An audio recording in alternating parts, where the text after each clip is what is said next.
नर्मदे हर नर्मदा परिक्रमावासियों की सेवा पूरे नर्मदा तट पर मध्य प्रदेश हो, गुजरात हो, लोगों ने सेवा करने का बीड़ा उठा रखा है। परिवार के लोग भी इस तरह की सेवा परिक्रमावासी को देते हैं। लेकिन कुछ ऐसे भी परिवार हैं जो पीढ़ी दर पीढ़ी परिक्रमावासियों की सेवा में लगे हुए हैं। ऐसे इसी तरह एक परिवार से एक मैया हमारे साथ हैं। आइए उनसे नर्मदा सेवा को लेकर चर्चा करते हैं। मैया नर्मदे हर। नर्मदेर भैया। मैया कहाँ रहती हैं? मैं गुजरात के भरूच जिले के मंगलेश्वर नाम के गांव में रहती हूँ। मेरा गांव माँ नर्मदा जी के उत्तर तट पे स्थित है। परिक्रमावासी निकलते हैं वहाँ से, जी। सेवा आपके घर में होती है। जी। लगभग कब से चालू है सेवा? मेरे नाना की दादी थी, मेरी छठवीं पीढ़ी है ये। वो दादी ने सेवा का कार्य शुरू किया था और उस समय बोला था कि तुमसे बने तो करो, नहीं तो बंद कर देना। वही मैसेज पीढ़ी दर पीढ़ी हमारे पास आता रहा। हमारी ज़मीन है, हम खेती करते हैं, उसमें से हमें जो मिलता है उसी से परिक्रमावासी की कुछ टूटी फूटी सेवा हो रही है और वो मैया ही करवा रही है। बाकी हमारे बस की बात नहीं है। 6 पीढ़ी से सेवा हो रही है। कैसा लगता है सुन के? बहुत अच्छा लग रहा है क्योंकि माँ नर्मदा जी ने हमको ये कार्य सौंपा है और वही कार्य हम माँ की प्रेरणा से ही कर रहे हैं। अ, हमें आप अच्छा लगता है। आपके नाना जी की दादी ने प्रारंभ जी। किया था। नाना जी भी रहे, जब नाना जी रहे क्या उम्र रही होगी आपकी? नाना जी जब थे तब मेरी उम्र 5 साल की थी, नहीं, 6 साल की थी। तो आप भी देखती रही होंगी कैसी सेवा होती रही जी। परिक्रमा। जी।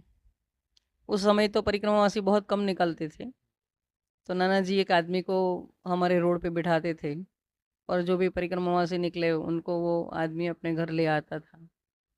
अच्छा, सेवा घर ही में होती है? जी, घर से ही सेवा हो रही है। तो कैसे कमरे अलग से बनवाए होंगे कि वही जो घर है पैसे? नहीं, कमरे तो नहीं है अभी, तो बहुत ज़्यादा संख्या बढ़ गई है, तो एक बड़ा पंडाल बनाते हैं, लेटरिन बाथरूम बनाए हैं और हमारे घर की पर्चियाँ हैं। हमारे मोहल्ले में भी ऐसी बड़ी पर्चियाँ बनी हैं, तो सबके घरों में परिक्रमावासी रुकते हैं। सभी को परिक्रमावासी अपने घर में रुके उसका एक अलग आनंद आता है। भोजन कौन बनाता होगा? अभी 3 साल पहले तो हम सब मिलके ही बनाते थे, पर 3 साल से परिक्रमावासियों की संख्या खूब बढ़ गई है, तो अभी एक कपल को रखा है। 2 महीने के लिए वो आते हैं और पेमेंट दे के उनके पास हम सेवा करवाते हैं। ज़्यादातर क्या भोजन में क्या बनवाते हैं आप? परिक्रमावासी को पूछते हैं कि आपको क्या खाना है और उनकी इच्छा के अनुसार उनको जो भी खाना है, दाल बाटी है, पराठे हैं, दाल चावल सब्जी रोटी, ऐसे गुलाब जामुन है, जलेबी, पकोड़े, जिनको जो खाना है वो बना के मैया खिलाती है। हम तो क्या करते हैं। कुछ लोगों ने बताया है आपके यहाँ कि विभिन्न साइज के कई दर्जन कुकर हैं आपके जी। पास। तो कैसे मैनेज करती हैं? संख्या देखकर कुकर चलाती हैं? हाँ, संख्या देखकर कुकर चढ़ाते हैं। और अभी घर पे कौन कौन है सेवा दे रहे हैं जैसे आपके परिवार के लोग? जी, मेरी छोटी बहन है, वो एडवोकेट है, पर माँ की सेवा के लिए उसने अपना व्यवसाय नहीं किया, घर पे ही है। वो भी अविवाहित है। हमारे पहले हमारी 2 मौसी थी, उसमें शशि बहन करके जो मौसी थी वो आज नहीं है, पर कमला बहन है और वही सब संचालन करती है। सिर्फ हम उनको ये बोलते हैं कि घर में ये चीज़ नहीं है, तो फ़ोन से ही वो व्यापारी को बोल देती है और व्यापारी टेम्पो से अपने घर तक सामान पहुंचा देता है। फिर जब आता है तो पेमेंट ले जाता है। तो जैसे आपने बताया कि परिक्रमा संख्या लगातार बढ़ रही है, तो कहीं कोई दिक्कत परेशानी इस टाइप से अब सेवा देने में? नहीं, मेरे को कोई परेशानी नहीं है क्योंकि हमारे मोहल्ले वाले लोग भी सब जुड़ गए हैं। मेरे 2 मामा हैं, दोनों मामा के परिवार के लोग हैं, वो भी सेवा देते हैं और मोहल्ले वाले भी सेवा देते हैं, तो उससे हमको बड़ा आनंद आता है। आर्थिक बजट तो बढ़ा होगा। बढ़ता है तो मैया ही करवाती है, जितना खर्च होता है उतना किसानी में से मिल जाता है। और मैं भी सर्विस में रही तो मेरी पेंशन आती है, तो उसमें से अपना सब कुछ फुलफिल हो जाता है। हमको ऐसे कोई करोड़पति बनना नहीं है और ऐसे कोई हाई फाई बनाना नहीं है। यही, हम भी भूखे ना रहे हो कि घर से भूखा ना जाए, बस इतना ही चाहिए। आपने बताया कि आपकी मौसी अविवाहित हैं। क्या कारण रहा, क्यों नहीं किया? परिक्रमा वासियों की सेवा एक कारण था। जी, मेरी जो मौसी थी, शशि बहन, वो 9 साल की थी तभी से वो सेवा में लगी थी और उनको लगा कि अब सेवा करना ही अच्छा है, शादी के झंझट में नहीं पड़ना है। और उसके बाद फिर जो कमला मौसी है, उनको कुछ साल के बाद चेचक निकला, उसमें उनकी आंखें चली गई, तो उनकी भी सेवा कौन करेगा। और वो सब देख के शशि बहन ने शादी नहीं करी और जिंदगी भर परिक्रमावासी की सेवा करी। वो तो खुद किसानी करती थी और किसानी करके अपने परिक्रमावासियों की सेवा करती थी। यही कारण था कि आप भी शायद। हाँ, मौसी ही हमारी प्रेरणा स्रोत है। दोनों मौसी को हम लोगों ने बचपन से ही देखा कि मौसी जो कर रही है वही अच्छा है। समाज में जुड़ना तो दुख दुख से खाली नहीं है, इसलिए फिर हम दोनों बहनों ने भी शादी नहीं करी। आप तो जैसे सेवा दे रही हैं, परिक्रमा वासियों की संख्या ही बताया आपने कि पहले कम होती थी, अब बहुत ज़्यादा। पहले के परिक्रमा वासियों के व्यवहार में और अब के परिक्रमा वासियों के व्यवहार में कोई अंतर देख पाती हैं? आसमान जमीन का फर्क है। पहले के परिक्रमावासी कोई सुविधा नहीं ढूंढते थे, सिर्फ इनको रुकना चाहिए और भोजन चाहिए। अब जो है वो सब मेरे को बोलते हैं कि आपका इतना बड़ा नाम है और आपके पास में एसी कमरे नहीं हैं, लेटरिन बाथरूम नहीं है, अटैच लेटरिन बाथरूम वाले कमरे नहीं हैं। तो मैं तो उनको एक ही बात करती हूँ कि भाई मेरे पास प्रेम के सिवा कुछ नहीं है, और परिक्रमावासी को क्या चाहिए? सिर्फ रहने के लिए 3x7 की एक जगह चाहिए और भोजन चाहिए। मैया में स्नान करें और हर गांव में कोई ना कोई ऐसा स्थान है कि जहाँ शौच के लिए पहुँच जाए, क्योंकि माँ नर्मदा की परिक्रमा जो है वो एक तपस्या है। ये सब सुविधाएं अपने घर में भी मिलती है, तो अपने घर ही रहना चाहिए। मैं तो ऐसा ही बोलती हूँ कि आपको ये सब सुविधाएं यदि चाहिए तो घर में रहना चाहिए। और मैंने किसी को बोला नहीं है कि आप मेरा नाम बड़ा करो, ऐसा हमसे जितना बनता है उतना ही हम कर सकते हैं और वो मैया ही करवा रही है, बाकी हमारे बस की बात नहीं है। परिक्रमा वासी भी एसी रूम की सुविधा मांगते हैं। जी। पहले बताते थे परिक्रमा वासी जो है वो निकलते थे परिक्रमा पर, तो लगभग क्या साधन नहीं रहते थे, तो बताते हैं लोग कि पूरा जीवन जो है मैया को समर्पित करके परिक्रमा में निकलते जी। थे। जी। अब लोगों ने टूरिस्ट बना लिया है, जी, बस ऐसा ही। टूरिज्म। हाँ, ये पहले जो था वो परिक्रमावासी का एक भाव था परिक्रमा करने का। आज भी भाव है, ऐसा नहीं है कि नहीं है, पर कुछ लोग जो है वो परिक्रमा को अपनी सुविधा के अनुसार करना चाहते हैं, वो गलत बात है। और दूसरा ये है कि जो गरीब परिक्रमावासी है कोई भिखारी नहीं है, वो अपनी श्रद्धा से भाव से परिक्रमा कर रहे हैं और वो कभी कोई डिमांड नहीं करते। सिर्फ उनको तो रहना चाहिए और भोजन चाहिए, और वही होना चाहिए, क्योंकि नहीं तो फिर हम सुविधा ढूंढते रहेंगे तो परिक्रमा का जो भाव है वो खत्म हो जाएगा। परिक्रमा पे निकलता है आदमी, तो कुछ नियम तो कठिनता से फॉलो होने चाहिए, करना चाहिए कुछ। ऐसे क्या चाहते हैं, ऐसे परिक्रमा वासियों को किन नियमों का पालन करना चाहिए? परिक्रमावासी जो है वो एक तो जो रहने के स्थान हैं उन लोगों के भाव को देखना चाहिए।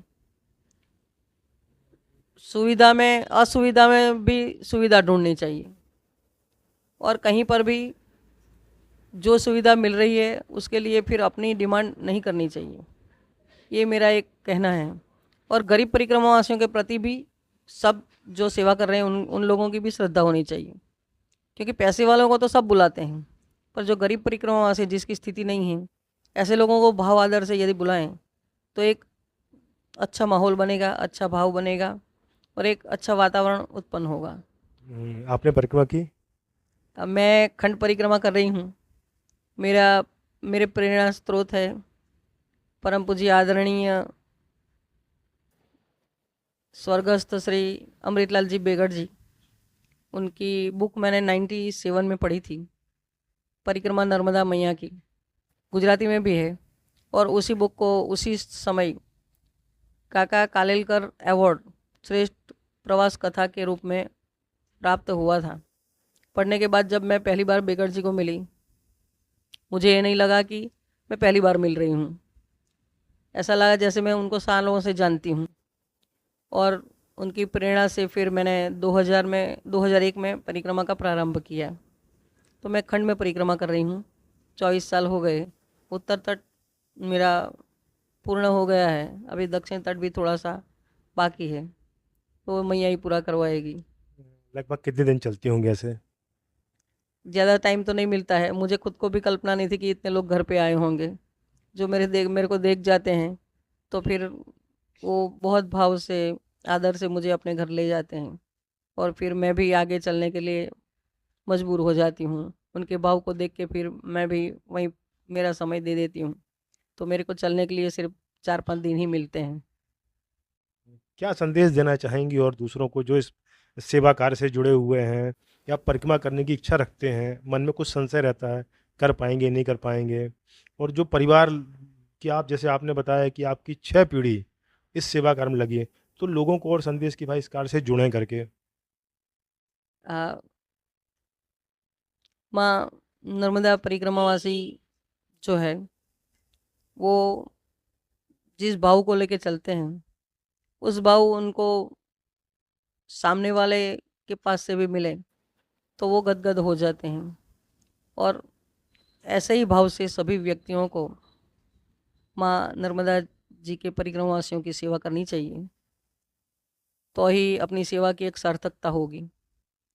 और जो निरंतर परिक्रमा नहीं कर सकते हैं, ऐसे लोग ऐसी खंड परिक्रमा भी कर सकते हैं, जिसमें जिस स्थान से अपन परिक्रमा का प्रारंभ करेंगे वहाँ से जल की शीशी भरेंगे और प्रार्थना करेंगे कि हे माँ नर्मदा, मेरे पास इतना ही समय है, मैं इतने समय के लिए परिक्रमा कर रहा हूँ, तो मेरी परिक्रमा निर्विघ्न पूर्ण करवाना, ऐसी प्रार्थना करता हूँ। कष्ट के लिए क्षमा चाहता हूँ। ऐसा करके फिर जो परिक्रमावासी नियम से चल रहे हैं, वैसे ही अपने को भी नियम से चलना चाहिए।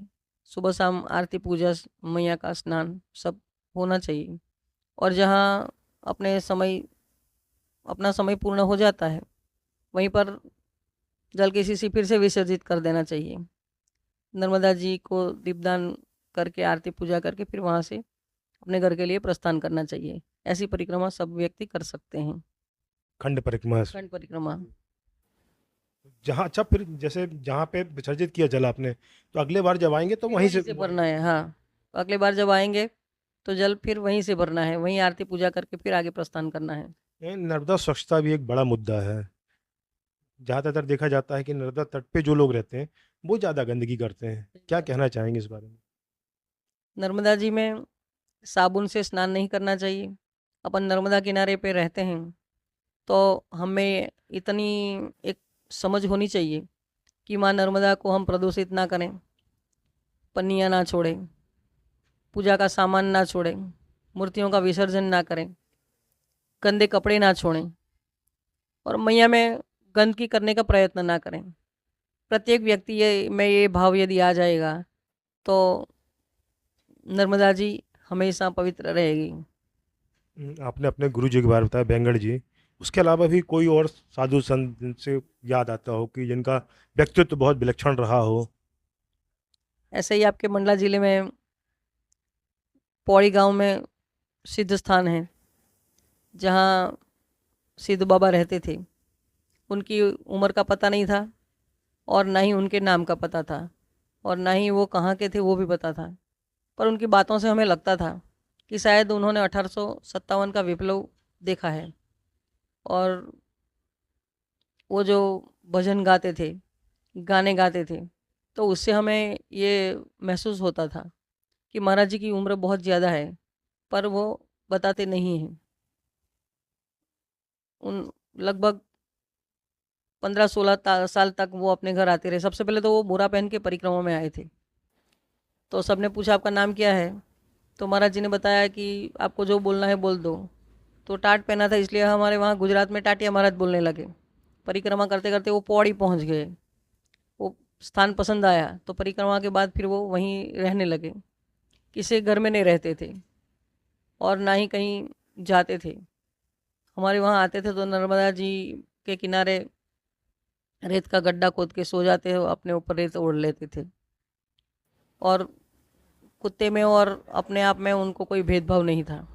कुत्ता भी चाय पीता था और महाराज जी भी चाय पीते थे। ऐसे संत हम लोगों ने कभी नहीं देखे जिसको कुछ नहीं चाहिए, बिल्कुल।